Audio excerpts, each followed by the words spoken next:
Bonjour à tous, nous vous présentons aujourd'hui l'ouvrage du docteur Martyn Lloyd-Jones intitulé « Je n'ai pas honte de l'Évangile ». Conseil de Paul à Timothée.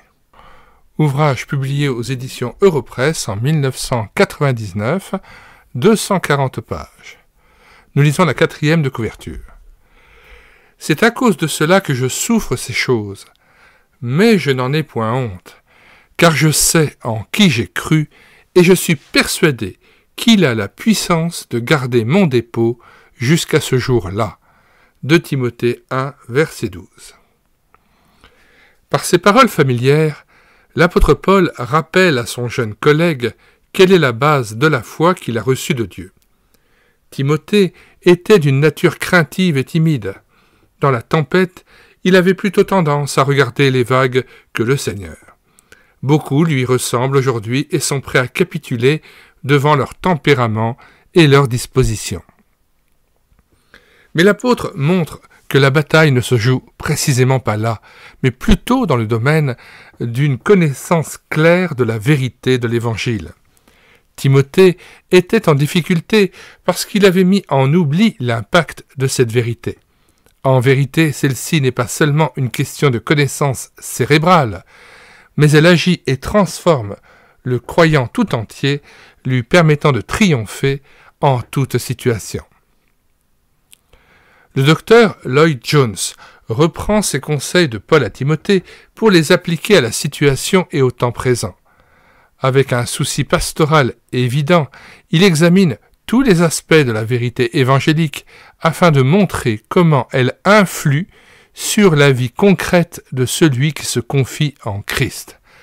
Ce faisant, il aborde quantité de domaines voisins, ce qui fait de son livre une aide précieuse pour répondre aux interrogations courantes et déroutantes des chrétiens.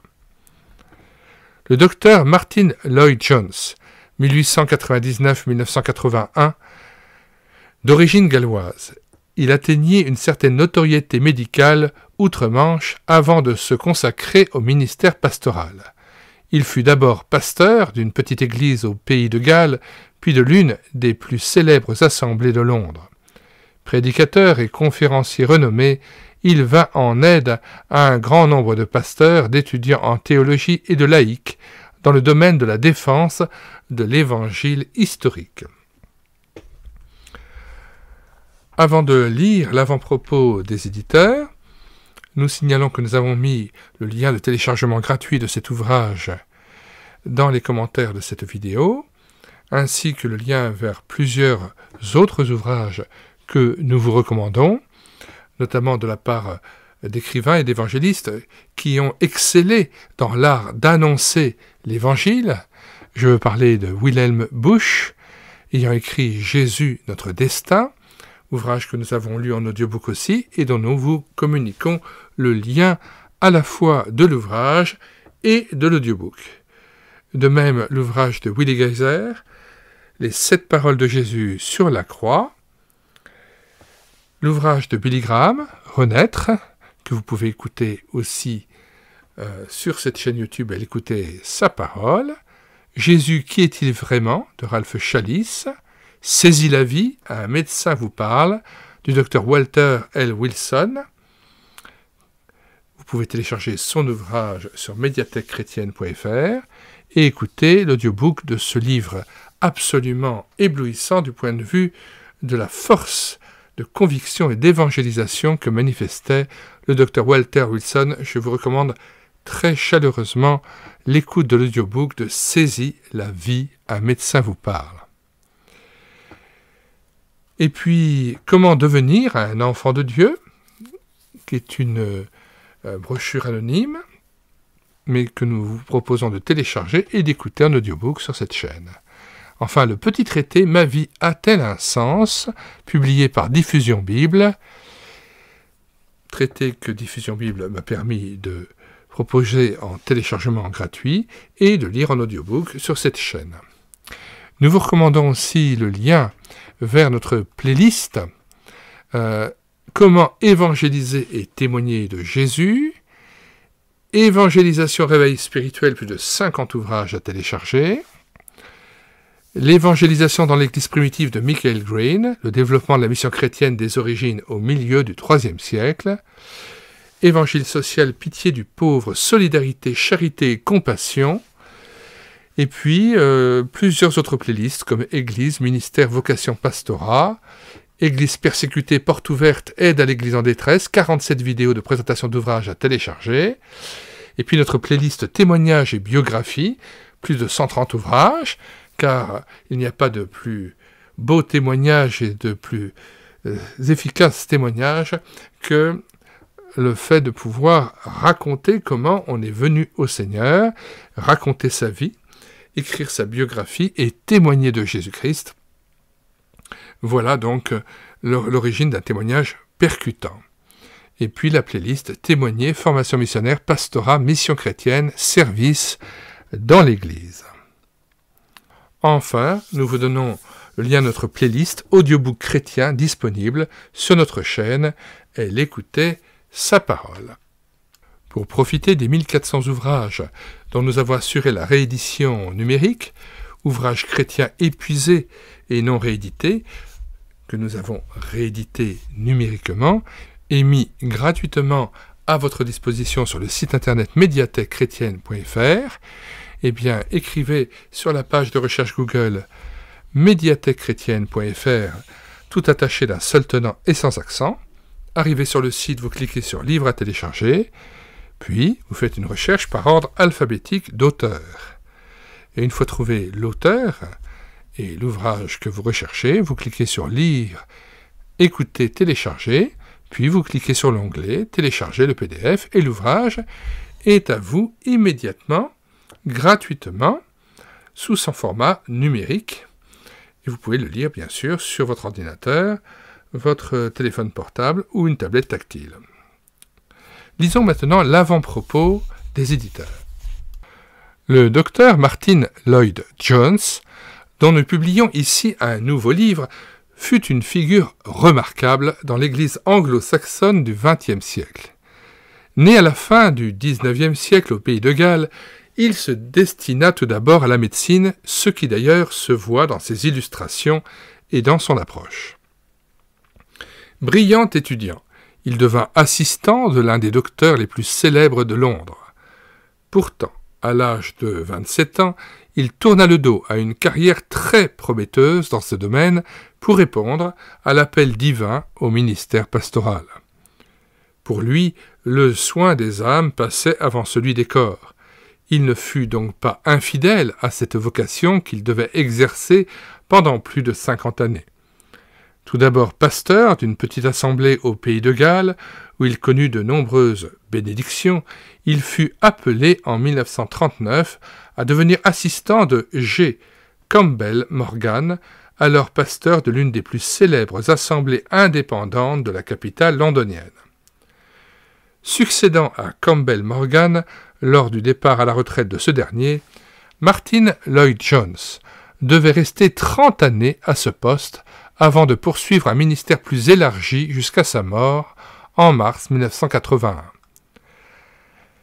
À une époque de grande confusion, où les milieux évangéliques faisaient face à un grand nombre d'attaques insidieuses, Martyn Lloyd-Jones fut continuellement sur la brèche pour ramener et conduire les croyants vers la simplicité de l'Évangile. Grâce à ce rôle de meneur qui lui échut, il fut pour beaucoup de pasteurs et d'étudiants en théologie, ainsi qu'un grand nombre de laïcs, un phare dans les ténèbres de la tempête. De multiples associations et mouvements reçurent leur dynamique du soutien qu'il leur apporta, tant dans les îles britanniques qu'outre-Atlantique et dans de nombreuses parties du monde anglophone. Avant tout, Martyn Lloyd-Jones était un prédicateur, un héros de la parole infaillible de Dieu. La plupart de ses nombreux écrits sont d'ailleurs des transcriptions de sermons et conférences qu'il donna un peu partout dans le monde. La tâche qui confronta ses premiers éditeurs s'avéra vite impossible, c'est-à-dire mettre sous forme littéraire un style si évidemment parlé, avec force répétition et autres choses semblables. Finalement, il fut décidé, hormis quelques retouches indispensables, de laisser le texte virtuellement tel quel.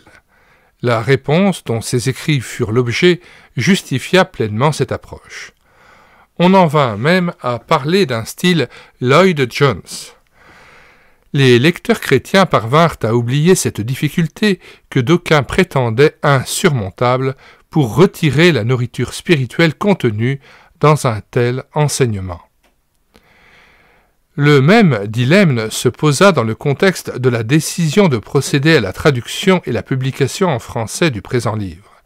Bien sûr, il aurait été possible de mouliner entre guillemets le texte d'origine, d'en gommer les nombreuses répétitions et retours en arrière, pour en faire un ouvrage acceptable aux critères couramment reçus aujourd'hui. Mais l'empreinte si caractéristique de son auteur aurait disparu dans le processus. Or, comme il le disait lui-même si souvent, et comme beaucoup de gens l'ont découvert au fil des ans, la prédication comporte toujours cet élément personnel et rugueux qui la rend si inimitable et libre. Fallait-il renoncer au projet ? Pourtant, l'enseignement était de qualité et, semble-t-il, d'une grande pertinence pour l'époque et les situations présentes. Aussi fut-il décidé d'avancer dans les pas des éditeurs d'origine avec la confiance que le peuple de Dieu saurait reconnaître le message et la nourriture que cherche son âme. Loin d'être un philosophe abstru, c'est-à-dire difficile à comprendre, peu clair, abstrait, obscur. Loin donc d'être un philosophe abstru, Martyn Lloyd-Jones est avant tout un homme qui explique la parole de Dieu et l'applique à la vie d'hommes et de femmes réels en proie aux interrogations du vécu quotidien. C'est éminemment ce qu'il fait dans les pages qui suivent, montrant combien les propos de l'apôtre Paul à son jeune collègue et frère Timothée sont d'un à-propos remarquable pour la période où nous vivons. Notre prière et notre souhait sont que la publication de cet ouvrage, même si le style ne caresse pas toujours les critères acceptés, serve cependant à l'affermissement de l'Église de Christ en francophonie. C'est ce que firent ces messages dans l'assemblée où ils furent prêchés à l'origine, ainsi que dans le monde anglophone où ils furent ensuite publiés. Qu'en toute chose, la gloire revienne uniquement au Dieu de l'Évangile. Les éditeurs. Fin de la présentation de l'ouvrage du docteur Martyn Lloyd-Jones, « Je n'ai pas honte de l'Évangile, conseil de Paul à Timothée ».